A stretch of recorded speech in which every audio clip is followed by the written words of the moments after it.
Bon bah de toute façon on voit pas trop donc il va falloir que je recule. Ça va péter les yeux. Ça va pas ou quoi? Ok les amis, aujourd'hui on se retrouve dans une nouvelle vidéo en compagnie de mon acolyte Chloé. Aujourd'hui on a une activité, c'est préparer ses propres bougies. Et en même temps on va vous raconter des histoires. On va en raconter deux chacune, une vraie et une fausse. Et ce sera à vous et à nous de trouver laquelle est vraie et laquelle est fausse. Donc je vous laisse les commentaires pour pouvoir nous dire. À savoir qu'on ne connaît pas du tout les histoires. Hein. Donc vraiment, nous aussi on joue le jeu pour le coup. Pour les bougies, moi je pars sur une inspiration automne. Je sais pas, tu pars sur quelle inspiration du coup? Moi une inspiration juste du noir. Parce que ça match avec ma déco comme ça. Après, je ne vous cache pas qu'on va être en roue libre. Vraiment, comme fortement en roue libre, ouais. Hein. Et puis bah, on vous montrera aussi le résultat des bougies à la fin de la vidéo.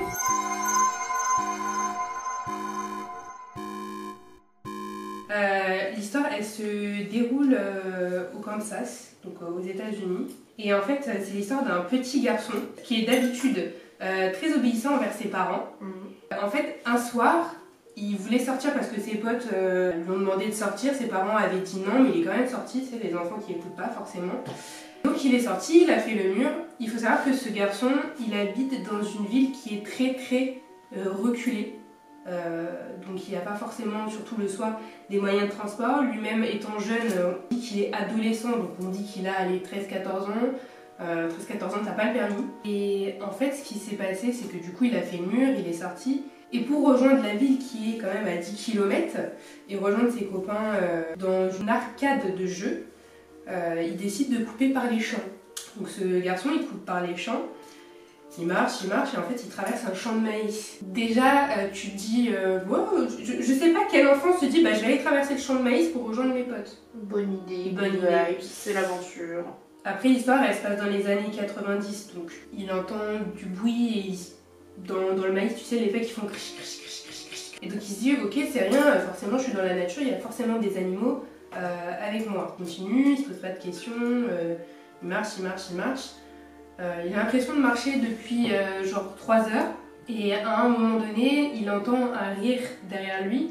Le rire qui signifie tu es dans la merde. Le rire, tu sais juste pas encore. Le rire qui signifie tu es dans la merde.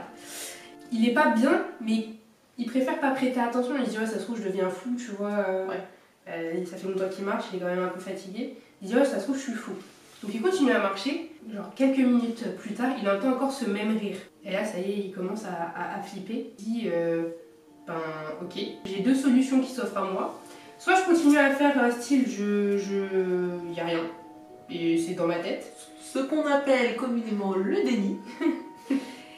Ou la deuxième solution c'est je tape une piquette jusqu'à la route la plus proche. Je fais du stop et je rentre. Donc vous vous doutez bien qu'en grand vainqueur et combattant, il choisit la deuxième option. Donc il court jusqu'à la route la plus proche. Il continue à marcher parce que forcément les voitures sont pas très fréquentes dans son bled paumé. Et d'autant plus vu l'heure. Et d'autant plus vu l'heure, donc il marche un petit peu et à un moment donné il y a une voiture qui s'approche de lui. Très gentiment, la personne qui le reçoit c'est un monsieur. Un peu vieux, enfin je sais jamais définir les âges, mais tu sais pas trop vieux mais pas trop jeune, genre il doit avoir la quarantaine, un truc comme ça. Et donc ce petit garçon, il monte dans la voiture et il se dit putain enfin il y a quelqu'un, je vais pouvoir rentrer. Donc le mec, le petit lui dit où il voudrait qu'on le dépose. Et le mec lui dit ok, je te dépose, y a pas de souci. Le truc c'est qu'on est dans la pénombre et lui il le voit pas très bien, donc il voit pas très bien son visage, ni comment il est habillé ou quoi. Il voit juste que ses mains sont sales, elles sont remplies de terre. Et il se dit bon c'est trop chelou et tout parce que il vit au milieu des champs, il dit ça se trouve c'est un agriculteur et voilà. Donc ils font un bout de chemin ensemble, ils parlent pas tellement, en fait le mec est pas trop bavard. Et le mec lui dit ça te dérange pas si on passe vite fait chez moi. J'ai un truc à récupérer mais après je te dépose, y a pas de souci. Donc lui il a pas trop le choix donc il dit ok, ouais, oui. Ils y vont. Le chemin il est long hein, et il lui demande mais est-ce qu'on est bientôt arrivé? Il lui dit oui, on arrive dans pas très longtemps et après je te redépose, ne t'inquiète pas, machin. Bon, un petit peu quand même. De toute façon il a pas le choix, il est coincé dans la voiture avec lui donc il peut pas faire grand chose en fait.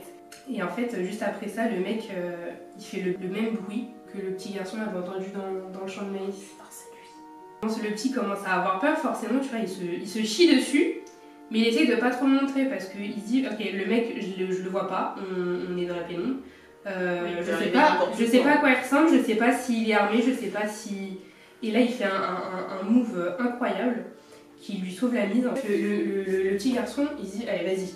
J'ai deux options. Soit je continue et je sens que si je reste là, c'est pas bon pour moi, c'est fini. Soit je tente un move et je cours jusqu'au là où je suis censée, voilà, là où je suis censée rejoindre mes potes. Là, il se dit, ok, c'est maintenant ou jamais. Il ouvre la porte et il se met à taper une piquette et il se dit, putain, la chance. La porte, elle n'était pas bloquée, genre, tu sais, avec le loquet. Il s'est dit, mais la chance. En plus, le pire, c'est que si la porte est fermée, lui, il entend qu'il a voulu s'enfuir. Mais il se retrouve bloqué avec lui, quoi. Donc le petit, il court une piquette et en fait, le mec derrière, il est foudrage, il est furieux. Il crie dessus, mais il doit réveiller toute la ville. Je pense qu'il a dû réveiller toute la ville. Et il se met à lui courser, en fait. Putain, le malade. Mais le petit, comme il est bien plus jeune et plus rapide, il a plus de vitalité, forcément, il court bien plus vite. Donc il court. Et il arrive devant la salle d'arcade, je crois qu'on appelle ça comme ça. Il arrive devant la salle de jeu, la salle d'arcade, où il y a ses potes en fait. Et en fait, ses potes, ils commencent à s'inquiéter parce qu'ils ne le voyaient pas arriver. Ouais. Donc ils étaient dehors, ils étaient en train de se dire, on va peut-être aller le chercher. Tu sais, peut-être 3 heures après, quoi. Oui. Donc du coup, lui, il commence à être essoufflé, il les appelle et ses potes, ils trouvent ça bizarre qu'on le course, quoi. Et en fait, il rejoint ses potes et le monsieur, le vieux, quand il le fout, quand il voit que le gamin en fait a rejoint ses potes, il a fait demi-tour et en courant, tu vois. Et donc le petit est soufflé, et apeuré, affolé, tu sais, toutes les émotions par lesquelles tu passes quand il vient de t'arriver ce genre de truc. Ouais. Il raconte tout à ses potes et donc il s'appelle les flics, machin. Donc lui, forcément on le ramène, il se fait embrouiller de ouf par ses parents. Et donc il reprend sa vie normale et il fait plus jamais le pont, il fait plus jamais le mur comme il l'a vu en fait. Il fait plus jamais le mur comme il l'avait fait, quoi. Ça lui a servi de leçon. Et en fait, cette histoire, ils n'en ont pas reparlé jusqu'à 4 mois après, où en fait, les flics, ils ont retrouvé le mec. Donc du coup, les flics, ils ont souhaité tenir informés les parents du jeune garçon. Et du coup, le jeune garçon a été mis au courant. Et en fait, le mec était déjà recherché pour meurtre sur mineur. Ah oui, donc c'est clairement ce qui risque de lui arriver à lui. En fait, c'est ça, le mec, il s'était échappé de prison, il avait repris sa vie normale et en fait, les flics l'avaient jamais retrouvé. Et ils sont tombés grâce à lui, grâce à ce petit garçon. Sur lui, ils ont pu l'enfermer et puis, comme on est aux États-Unis, je crois qu'il a eu la peine de mort. Mais le mec était recherché pour meurtre et viol aggravé sur mineur. Oui. Voilà. C'est joyeux tout ça. Voilà, ma première histoire. Good vibes. Très bonne good vibes. C'est parfait. Tout ce qu'on adore. En fait, t'en penses quoi de l'histoire? En vrai, c'est quelque chose qui peut arriver de ouf dans la vraie vie. En fait, moi je me dis, dans tous les cas, qu'elle soit vraie ou fausse, en fait, dans tous les cas, même si c'est une histoire que là actuellement t'as inventée, c'est quelque chose qui dans la vraie vie a forcément existé, parce qu'en fait, c'est pas si tiré par les cheveux, quoi. Un gars qui te prend en stop, qui veut t'emmener ailleurs, enfin. Ouais, c'est déjà une histoire que tu vois partout finalement. C'est ça. Mis à part que tu te dis, bon, à la limite, chelou le mec, qu'est-ce qu'il foutait dans le champ? Parce que je veux dire, c'est quand même vachement spécifique comme endroit. En fait, je pense que c'est parce que. Ou est-ce qu'il l'a vu au loin et du coup il l'a suivi? En fait, je pense que il l'a vu au loin sortir et il l'a suivi. Moi, je pense que c'est ça, tu vois. Et quand tu l'as vu qu'il est retourné sur la route, il a saisi la chance. Et il s'est dit, allez chercher.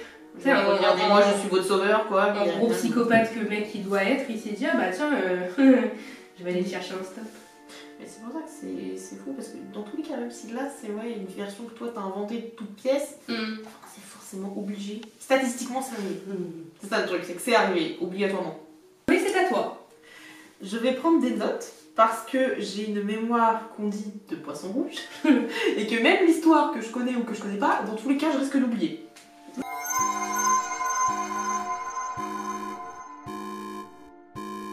Moi, tu verras que les deux histoires que je vais te raconter, en fait, c'est un peu le même genre. C'est deux histoires genre criminelles. Donc là, en l'occurrence, c'est l'affaire Le Moine. Ok, je connais pas. Donc tu vois. Voilà. Où, en gros, pour te faire un bref synopsis avant de rentrer dans les détails, histoire d'un Ah ouais, tu rentres cash. Bah moi on me demande des histoires terrifiantes, d'horreur, criminelles, peu m'importe. D'accord. Niveau horreur, j'ai pas une grande connaissance. Par contre, niveau criminel, les amis, je sais aisément me débarrasser d'un corps. N'interprétez pas ça mal. C'est une information à savoir pour ceux qui sont intéressés. N'interprétez pas ça mal. Je sais pas ce que tu cherches ce soir ou ce que tu regardes, mais c'est bizarre. Donc l'affaire Lemoine. En fait, ça a commencé avec la disparition d'enfants. Ouais, jusque-là, tout va bien. Enfin, tout va bien. Tout va bien. Je ne sais pas si on peut dire que tout va bien. Mais en gros, c'est des enfants. Je vais résumer la chose, sachez-le, parce que très peu à l'aise devant une caméra, en fait, je m'en rends compte. Voilà, finalement. Ce qu'elle est en train de vous dire, c'est débrouillez-vous avec ce que vous avez. Voilà, je vais filer des enfants, faites avec. Je ferai pas plus, je ferai pas moins, en fait. Ça se passe en France. J'ai pas la localisation précise. Et en fait, dans ce petit village, ce qu'il se passait, c'est qu'il y a eu beaucoup de disparitions d'enfants. Mais à un point où ce qui était étonnant, en fait, c'est que ces enfants avaient un peu les mêmes caractéristiques. Ils étaient tous assez jeunes, genre en primaire, en moyenne. Ça dépassait pas la primaire. Ils étaient en primaire, c'était toujours des petits garçons, jamais de petites filles.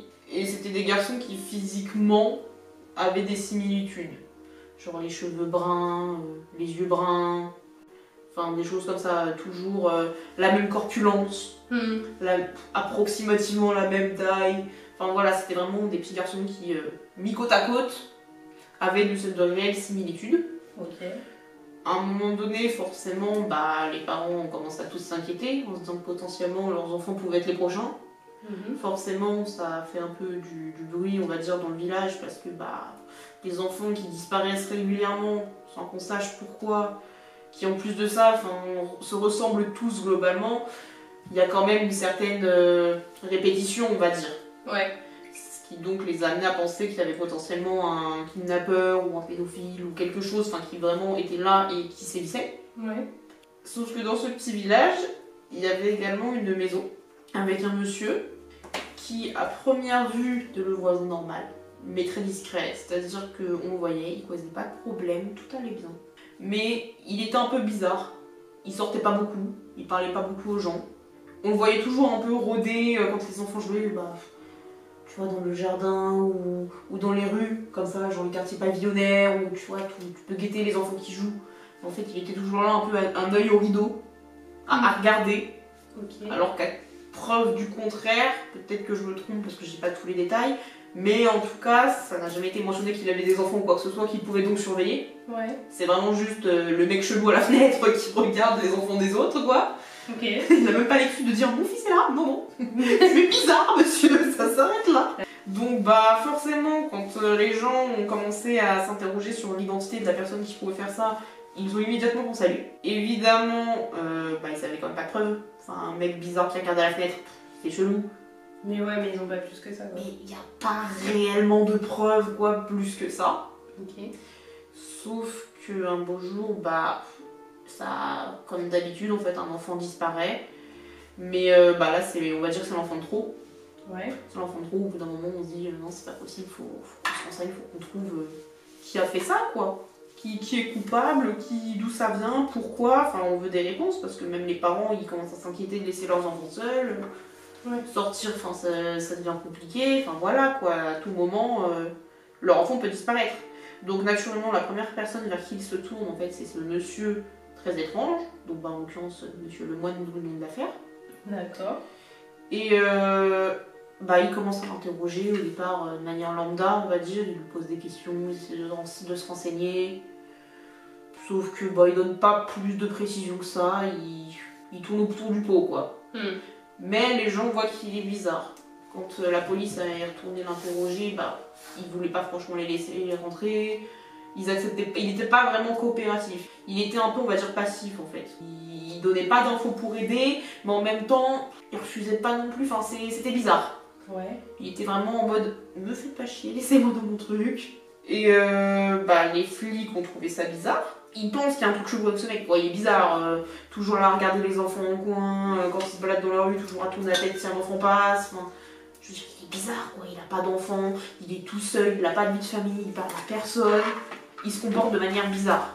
Alors peut-être que c'est juste des gros préjugés et qu'à la finale c'est un mec timide, tout ce qui est plus lambda, mais en attendant, je suis timide. Tu vois, il est juste chelou pour les autres gens quoi, et puis bah forcément c'est dans la ville où bizarrement ce mec habite qui a tous ces petits soucis, voilà. Donc un jour ils arrivent quand même à avoir une ordonnance en fait, du juge pour pouvoir fouiller. Donc ils arrivent chez lui, et à première vue, rien de perturbant. Une maison lambda, un grand salon, des chambres, des machins, des trucs. Donc ils ont rien trouvé. Bref, ils font toutes les pièces de la maison. Sauf qu'à un moment donné, ils entendent, ou plutôt en fait, c'est un peu les deux, c'est qu'ils entendent et qu'ils sentent quelque chose sous leurs pieds. Dans la cuisine, il y avait un immense tapis, sauf que sous ce tapis, il y avait une trappe. Ouais. Une grande trappe qui pouvait permettre en fait à une personne de se faufiler et d'y passer. Donc forcément la police découvre ça, sachant qu'il ne l'avait pas mentionné, sachant que bah, c'est quand même étrange, c'est caché. Je peux pas dire que c'est une cave à vin ou quelque chose comme ça, quoi. C'est vraiment une trappe qui est cachée sous un tapis. En mode non, il n'y a rien, faites attention. Donc forcément ils voient ça, ni une ni deux, bah, ils ouvrent la trappe. Et ce qu'ils ont trouvé en bas, c'est une espèce de cave aménagée, de sous-sol aménagé. Ouais. Où bah déjà pour commencer, ils retrouvent un des derniers garçons qui avait été porté disparu. Toujours en vie. Ah. Mais dans un sale état, quoi. On voit qu'il lui arrivait des choses. Hein. Genre, il est pas forcément bien nourri, il est. Voilà quoi. Il est vraiment dans un sale état. On retrouve plein d'affaires donc où il y a des boîtes en fait pour chaque enfant. Donc des boîtes qui, au nom de chaque enfant, et où dedans il y avait tout ce qui concernait la vie de ces enfants, des objets à eux, des carnets de notes, des photos. Il les observait et il voyait un peu leur méthode, leur train de vie. Ouais. Donc il voyait quand est-ce qu'éventuellement ils avaient ne serait-ce que 2 minutes de creux, où bah, du coup il y avait une maîtresse, une baronne, enfin 2 minutes où vraiment bah, ils étaient tout seuls et qu'ils pouvaient se permettre de les approcher. Il y avait ouais, des objets personnels, là, des jouets, des vêtements, des choses comme ça. Que ce soit aussi de leur peluche, enfin plein de trucs comme ça. Donc vraiment chaque boîte en fait correspondait à un enfant, on va dire. Ouais. Et bah, en fait dans ce sous-sol on voyait très clairement que ça avait été habité quoi. La supposition à ce moment-là, parce que du coup pour l'instant à ce moment-là on n'a toujours pas l'aveu du mec en question, c'est qu'il avait séquestré en fait ses enfants dans le sous-sol pour son plaisir à lui, d'autant plus chelou. Donc bah évidemment les flics qui trouvent ça, enfin la question se pose pas, hein, un mec déjà qu'on soupçonne à l'origine parce qu'on le trouve chelou. Plus on découvre un sous-sol caché où il y a mystérieusement bah, déjà un enfant, clairement un enfant. Plus des affaires correspondant à tous les autres enfants. Le mec il dit ah non bah je sais pas, ah bah qu'est-ce que tu fais là? Bah tu démerdes du gamin. Bah allez où? Donc forcément enfin là la question se pose pas trop hein. Concrètement il l'arrête hein. Il remonte, forcément il le chope.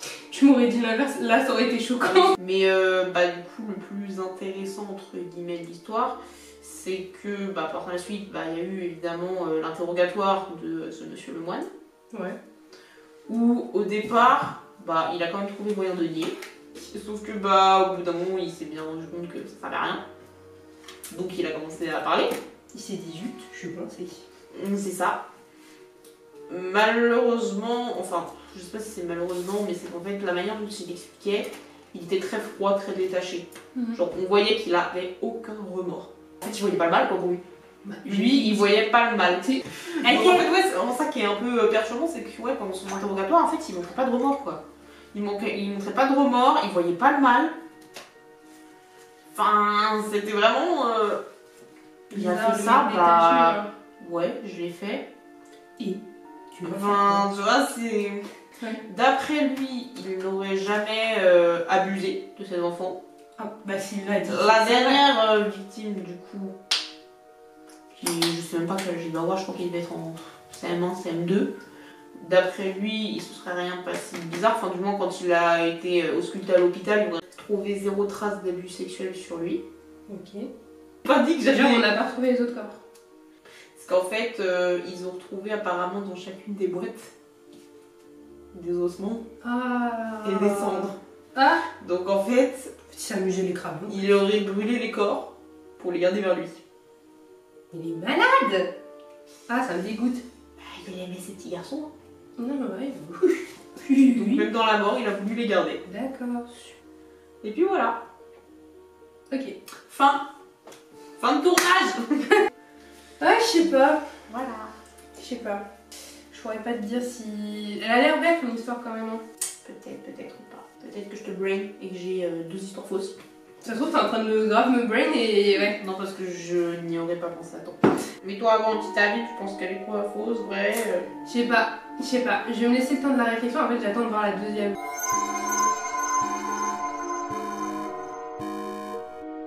Quand j'étais petite, bah forcément, je vivais chez mes parents. En vrai, j'étais pas si petite que ça. Hein. Je tiens à préciser, je devais avoir 18, 19 ans.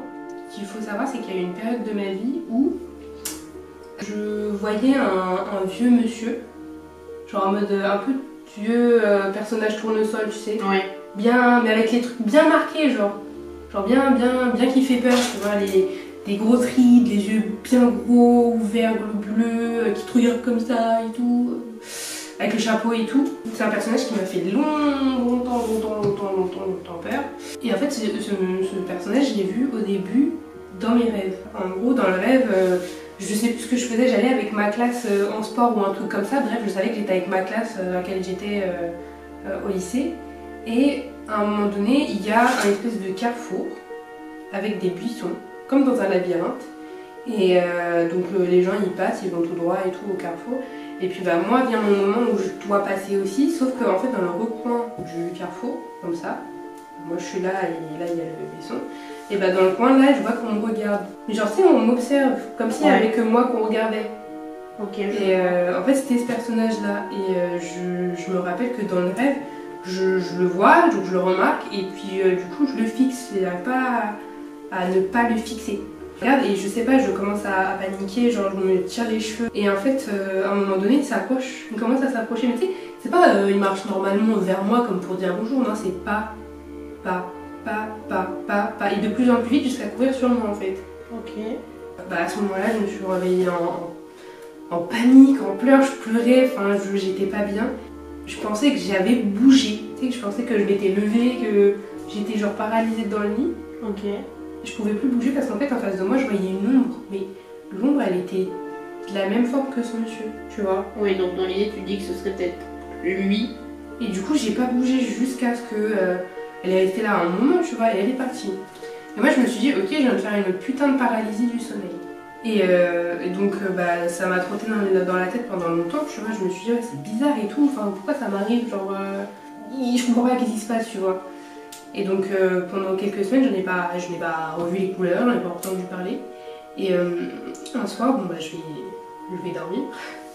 Et moi je me dis voilà, c'était une paralysie du sommeil, ça a toutes les caractéristiques de la paralysie du sommeil. Je dors, je rêve, tatati tatata, et pareil, bim, je refais un rêve avec ce monsieur.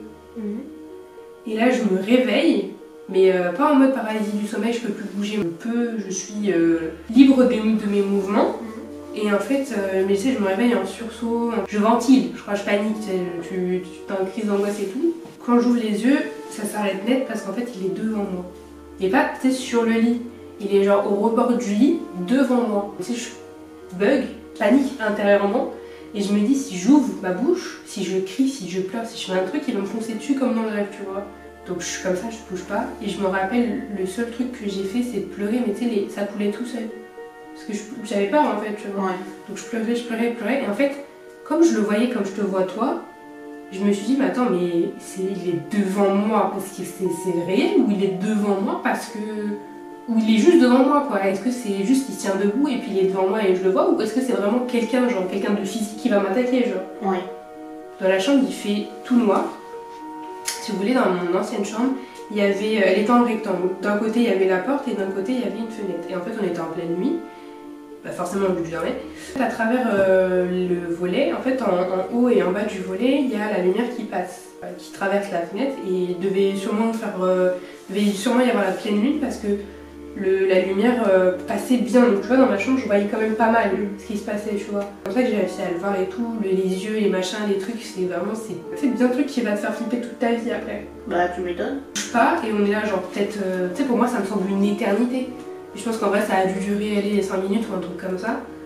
Et à un moment donné, il commence à se déplacer. Mais tu sais, il continue à me regarder, tu sais, toujours de face. Ouais. Il se déplace.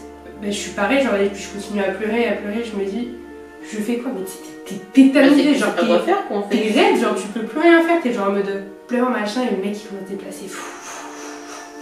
Mais tu sais, de plus en plus vite. Ouais. Et à un moment donné, il disparaît. Et genre, moi, je suis encore comme ça dans le lit, je me dis, mais. Genre, qu'est-ce qui vient de se passer? Et je suis encore, tu sais, mais je bouge pas, tu sais, je suis encore en train de pleurer. Je me dis, il s'est passé quoi là? Ouais. Genre en mode, il était devant moi, il s'est passé quoi? Comme ça, il a disparu, tu sais, comme de la vapeur. Ouais, je vois. Donc, genre, le temps que je redescende, il y a peut-être genre, allez, 30 minutes, 40 minutes qui se sont passées, quoi, enfin un long moment. En fait, je me dis, et truc tout con, hein, je me dis, il faut que j'aille faire pipi. Truc classique qui t'arrive dans la nuit. Je crois que c'est la chose la plus réelle qui se soit passée cette nuit-là. Faire ma vie, tu vois. Le truc, c'est qu'en sortant de ma chambre, il y a ma chambre, vous sortez comme ça, bam bam, il y a les escaliers pour descendre. À descendre, donc je descends pas toutes les marches, hein, je descends genre vraiment 2-3 marches.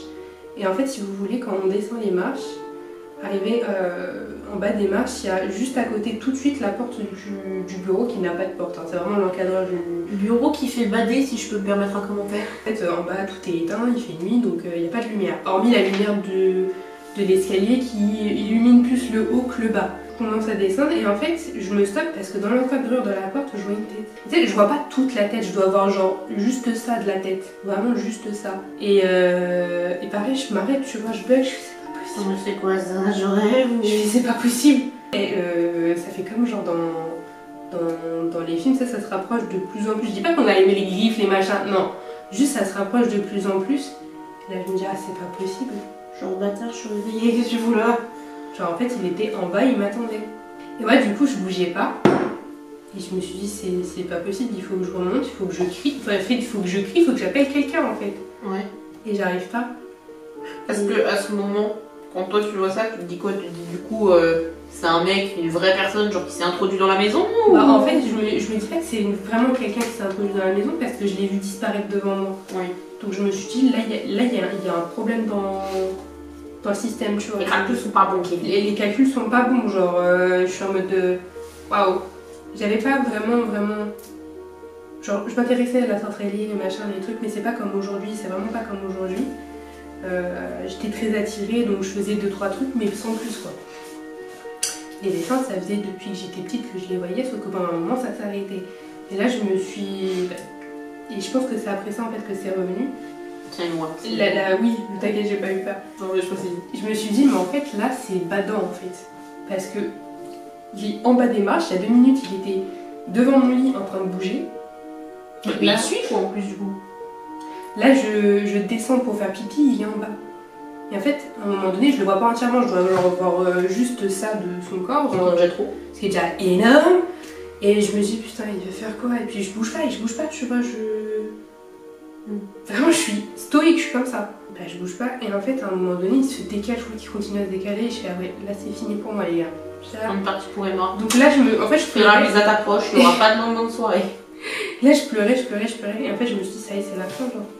Je me suis dit, il va se passer quoi après? Et en fait, il se dégage complètement, et en fait, je voyais pas ses pieds. Je sais pas si c'est dû à la lumière, mais en fait, je voyais pas ses pieds, je sais pas c'était quoi. C'est pas, en fait, ça s'arrêtait pas net. En fait, ça devenait de plus en plus. C'est genre une brume quoi. Même pas une brume, c'est, je sais pas, ça faisait noir. Et du noir. Même ce que je porte de noir, c'est pas assez noir, c'était noir. Et en fait, je bouge pas, je fais, ça y est, c'est la fin. C'est fini, genre, c'est dead pour moi, c'est fini. Bon, ça semble encore une éternité pour moi, mais en fait, il doit rester genre peut-être 2-3 minutes devant moi à pas bouger. Ce qui est déjà beaucoup trop. Ce qui est déjà une minute, c'est déjà énorme, donc... C'est déjà énorme, et en fait, ça s'est passé tellement rapidement, et je sais pas ce qui s'est passé. Même encore aujourd'hui, j'ai du mal à assimiler ce qui s'est passé, tu vois. En fait, il a remonté les marches, mais d'une telle rapidité, il m'a foncé dedans, genre. Il a monté les marches, il m'a traversé, et pouf. Puis il a disparu. Et jusqu'à l'heure d'aujourd'hui, je ne l'ai jamais revu. Est-ce que vraiment c'est un mal? Non. Non, c'est pas un mal, mais jusqu'à aujourd'hui, je l'ai jamais revu. Des fois, j'ai l'impression qu'il est pas loin. Genre, tu sais, comme si quelque chose de... Ton instinct de survie, genre, te dit, il est à côté. Genre, t'as des fois, t'as ce sentiment qui dit, putain, il est pas loin. Tu sens parce que tu commences à avoir peur pour rien, genre, et tu dis, il est pas loin, genre. Et jusque-là, pour le moment, je l'ai jamais revu. Donc voilà. Et puis depuis, du coup, j'ai pas de nouvelles. J'ai fait mes recherches, machin, j'ai jamais rien trouvé sur ce personnage. Je sais pas si c'était... Des fois, je me suis dit, on sait jamais, imagine c'est un démon, un mauvais esprit, et tu sais, c'est un truc connu et je suis pas au courant parce que bah, forcément, je me renseigne pas forcément là-dessus. Oui. Mais je me dis, est-ce que c'est quelque chose de connu, est-ce que c'est quelque chose de pas connu, pourquoi ça ressemble un peu au professeur Tournesol, alors que c'est pas du tout un personnage qui me faisait peur. Hein. Donc tu vois, même ça, je comprends pas. Et ça se trouve, là, je t'éloigne parce que je t'ai tout inventé. Mais en fait, le truc, c'est que le début de cette histoire-là, tu me l'avais déjà raconté. Mais du coup, je sais pas si tu l'as mixé avec avec autre chose. Ouais. Ou si c'est juste que t'es con que tu m'as raconté une histoire que tu m'as déjà racontée. Parce que le début du truc professeur Tournesol, où genre t'allais sur un gymnase, un machin, enfin... Ça, je sais que tu me l'as raconté parce que ça me parle. Je suis sûre que tu me l'as raconté, ça, ce début. Mais c'est la fin que ça, je sais que tu me l'as jamais raconté. Mais donc, est-ce que t'as pimpé ça avec autre chose? En mode, pour que je croie que tu me l'as raconté, alors qu'en fait, non. Je sais pas. Là, j'étais... Ah, elle est trop belle ta bougie, je l'avais pas vue. Merci, c'est une petite gâche. J'aime bien. J'attends que ça sèche. Comme ça, je mettrai une deuxième couche. Et puis mon projet, c'est d'essayer. C'est peut-être là que je vais tout niquer. De faire fondre de la cire noire sur le dessus pour faire des... Voilà. Des coulures. Je cherche un peu. Ok. Bah moi, on est encore très loin de la fin. C'est quoi ces gros points? Bah en fait, je veux faire des citrouilles. Il n'y a rien dessus. Ah, j'ai eu peur. Ça me fait peur, oh. Je vais faire des citrouilles et des champignons. Des citrouilles. Voilà. On vous montrera les... C'est vrai. On vous montrera les bougies à la fin. Je me remémore le truc. Parce que j'ai tout lu tout à l'heure encore. Mais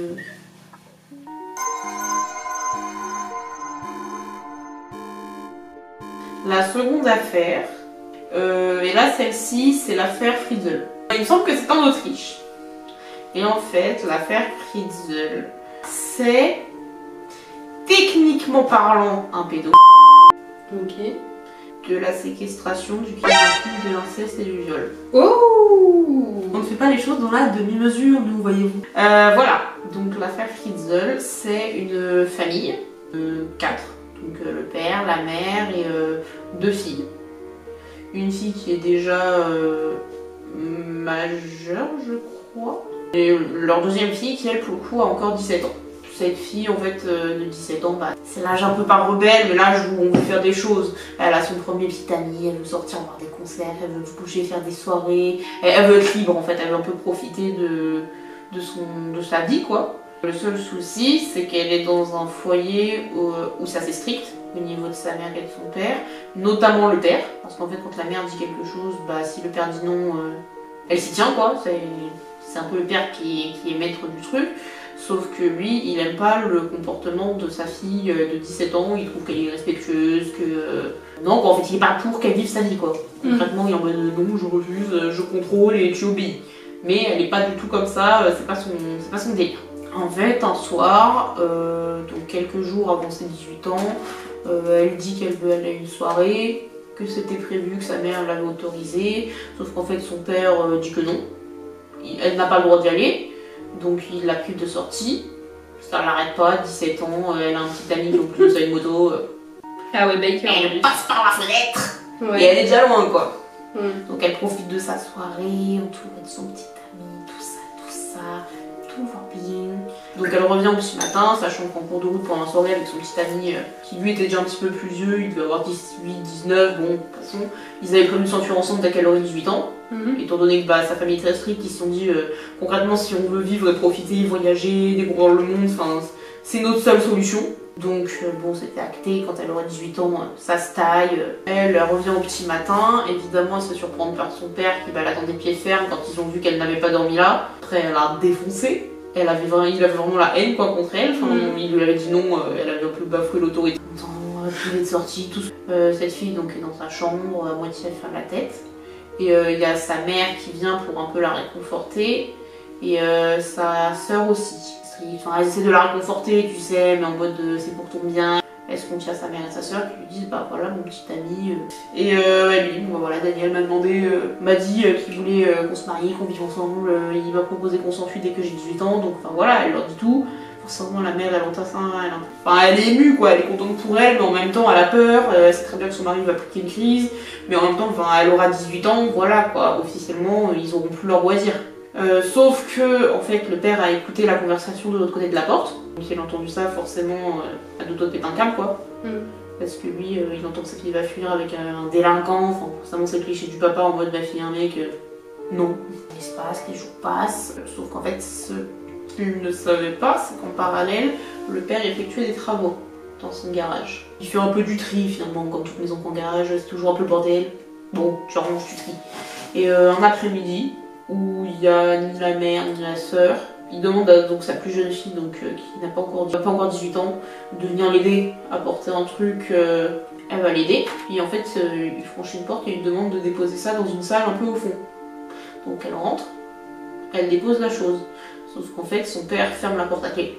Et on se rend compte que l'endroit où elle est, c'est pas une salle lambda, c'est genre un mini bunker de 2 ou 3 pièces je crois. Pas très haute, donc on peut même pas. Ça doit faire 1m60 en termes de hauteur à tout casser. C'est même pas possible de tenir entièrement debout. Et il enferme sa fille. Donc elle, au départ surprise, elle regarde et lui fait mais qu'est-ce que tu fais Papa Genre ouvre-moi. Au départ un peu en mode elle est marrante ta blague mais cesse. Que quand elle voit que vraiment il ouvre pas, bah elle commence à paniquer, logique. Elle voit un sac avec des affaires à elle. Puis bah là elle voit que son père en fait repart. Donc bah, au départ t'es abasourdi, en fait t'es sur le cul, tu te dis genre pourquoi mon père me séquestre là, enfin. Mais d'où Bah forcément on va se dire allez, il passe peut-être une demi-journée, une journée où elle est assise dans cette fameuse pièce, en fait elle sait pas quoi faire quoi, elle espère en fait que son père va revenir l'ouvrir, que genre ça y est, il a fini de pisser la crise. En mode c'était une punition parce qu'elle s'est enfuie, il suffit de dire pardon et puis basta voilà. Quoi, problème réglé.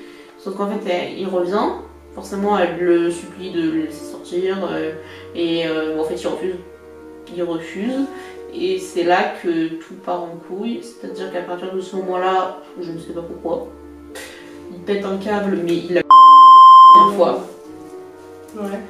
Et ça, en fait, c'est que ça va être le début de bien, je crois, 20 ans de calvaire. Où pendant 20 ans, du coup, elle est restée enfermée dans le sous-sol. Personne n'a jamais su que le sous-sol y était parce que lui, en parallèle, en Autriche, je sais plus à quelle période ça se passe, mais peut-être que j'ai énormément de conneries. Possible aussi, je me dédouane. Hein, attrapez pas ma veste dans les commentaires s'il y en a qui savent ou qui connaissent ou quoi que ce soit. Mais en gros, je crois que c'était une période où tu pouvais demander à avoir, tu pouvais avoir des permis de construire genre pour des bunkers en cas d'attaque nucléaire ou je ne sais trop quoi. Ce qui fait que bon, en fait, au jeu de la loi, c'est passé ni vu ni connu, en mode bah c'est juste une personne qui va en bunker au cas où.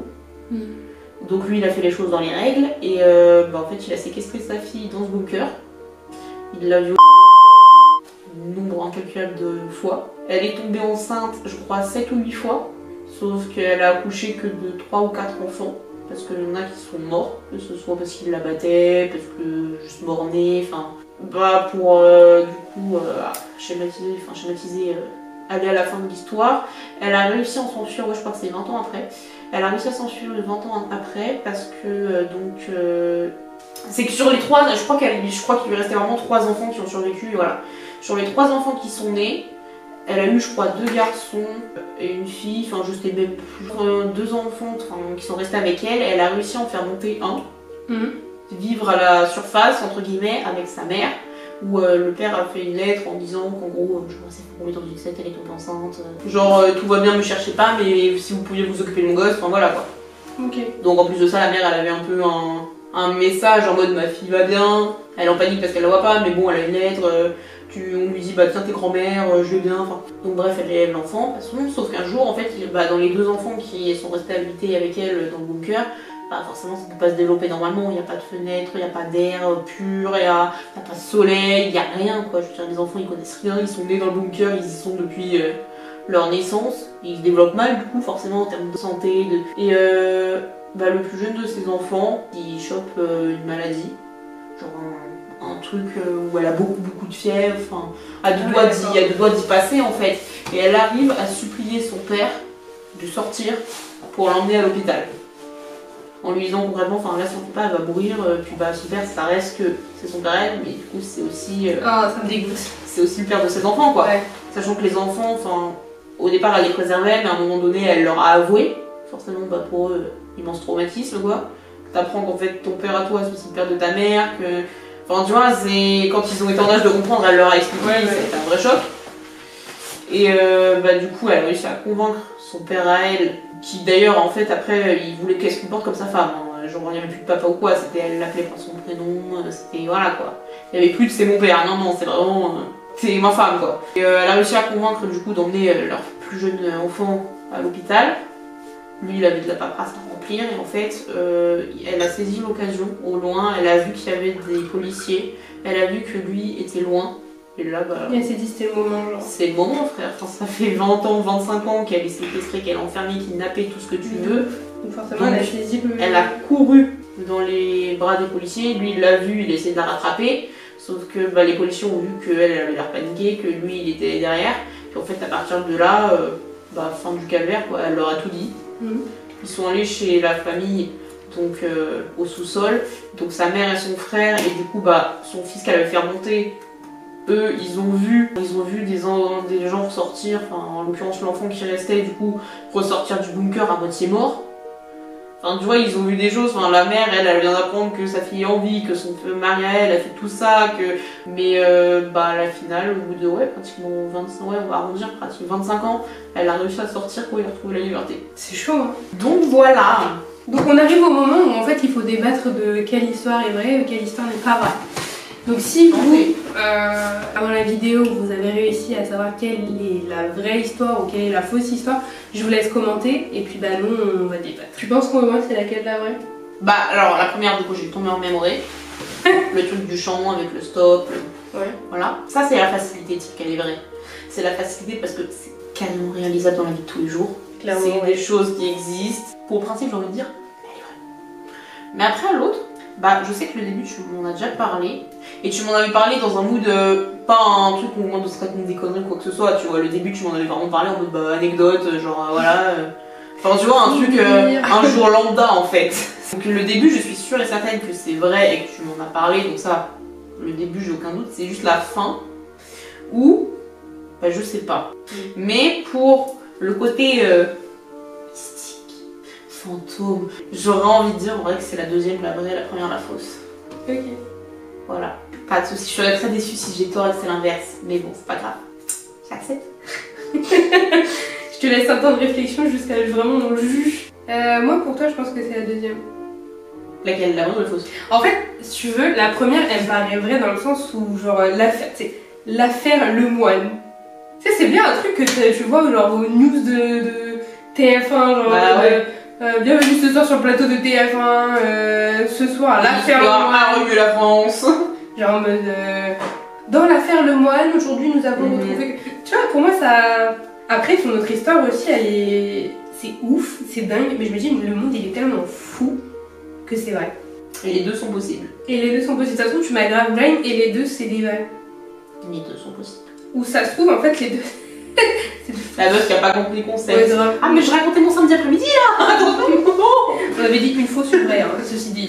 Dans l'idée. On s'était mis d'accord avant de commencer la vidéo. J'ai un chouette pull coralie si jamais. Voilà, j'en suis fière. Donc on débat ou c'est bon? Bah j'ai plus grand chose à raconter moi, tu sais. Mon analyse a été faite. Donc du coup on va donner la réponse de... Donc toi du coup ton dernier mot c'est quoi? C'est laquelle la vraie, laquelle la fausse? Pour moi la vraie, la tienne, c'est la deuxième. Ok. Bah pareil du coup. Ok. Du coup là on donne la vraie mais pour nous genre. What? Genre notre histoire à nous, celle qu'on a racontée, on va donner avec nos doigts la vraie tu vois. 1, 2, 3. Je savais. On se connaît si bien, c'est beau. En vrai la deuxième, je me suis dit je la raconte ou pas parce que je savais plus si je te l'avais raconté mais je crois que je t'avais pas raconté. Bah je te dis le début, mais pas la fin. Ouais c'est ça. Donc en fait j'avais une chance sur deux de me faire cramer. Vraiment. Et je me suis dit, vraiment, l'histoire elle est tellement aberrante que moi-même déjà, des fois je me demande mais qu'est-ce... pourquoi? Et je me suis dit, enfin les détails, je vais donner des détails un peu, tu sais, descriptifs et tout. Ça se trouve, elle va se dire, ouais alors là peut-être qu'elle abuse. En vrai moi je trouve que l'histoire, genre, je l'ai vécue mais je trouve qu'elle est, genre elle est folle, genre. Oui mais le truc c'est que... Bah déjà c'est toi, donc en vrai venant de toi ça me donnerait pas que tu me racontes un truc comme ça.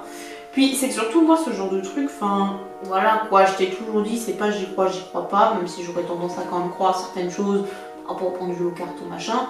Mais vu que je suis quand même un peu plus du côté, j'aurais tendance à y croire. Je me dis bah, pourquoi pas. Finalement, pourquoi pas. Finalement, pourquoi pas. Qui sommes-nous pour juger? Voilà. Qui es-tu, qui je suis? Qui suis-je? Ah, ça c'est sûr. Après la deuxième, pour toi, je me suis dit, ouais, ça peut être que la deuxième. Et déjà, tu me donnais vachement de... En fait, toi, à l'inverse de moi, tu vas donner des détails sur les fausses, mais pas trop sur les vraies. Alors que j'essayais tellement de faire passer la monnaie pour un truc crédible du coup. En fait, c'est ça. En fait, tu voulais tellement la faire passer pour un truc crédible que tu m'as donné grave de détails. Et moi, je me suis... Au début, je me suis dit, ah ouais, c'est possible, tu vois. Et en fait, quand tu m'as raconté la deuxième, à la fin, je me suis dit, attends. En face de toi, c'est qui que t'as? C'est Chloé. Chloé, elle marche différemment. J'aurais fait l'inverse de toi. Chloé, elle a un neurone qui... à contresens. En fait, je me suis dit, c'est obligé, c'est la deuxième, tu vois. Quelqu'un, je vais vous montrer sa tête. Je veux dire, faut avoir un père comme ça dans la vie? Non, en fait, non. Je crois pas. Je la montre d'abord à Emma, avant de vous montrer à vous. Ah, il fait peur. Hein. Tu vas rapprocher de tes followers. Ceci dit, après... Mais ça fait pas la mise au point, Emma. La photo, tu me l'enverras et puis je peux leur montrer. Oui, plutôt, parce que ça fait pas la mise au point. Voilà. Il fait peur. Mais donc, lui, ce grand malade séquestré sa fille, qui du coup à ce moment-là était mineure, donc on peut théoriquement considérer ça comme de la pédophilie également. Ah, ça me dégoûte. Voilà quoi. En tout cas, on espère que cette vidéo vous aura plu. N'hésitez pas du coup à commenter la vidéo, à nous donner votre avis sur quelle histoire était la plus vraie pour vous, laquelle vous avez cru ou pas cru, pour voir si on est de bonnes narratrices déjà. Et puis si vous voulez d'autres vidéos avec Chloé, d'autres contenus comme ça, n'hésitez pas aussi à me le dire dans les commentaires. Mettez un pouce vers le haut, c'est mieux. Abonnez-vous à ma chaîne pour avoir d'autres vidéos et puis pour agrandir la communauté. Comme ça on aura plus de vidéos. Les prochaines vidéos, il y aura sûrement plus parce qu'on a prévu d'autres choses aussi. Donc voilà, on vous en dit pas plus. On vous souhaite une bonne journée, puis on vous fait plein de gros bisous. Et puis n'oubliez pas de vous abonner à la chaîne. Bisous. Salut.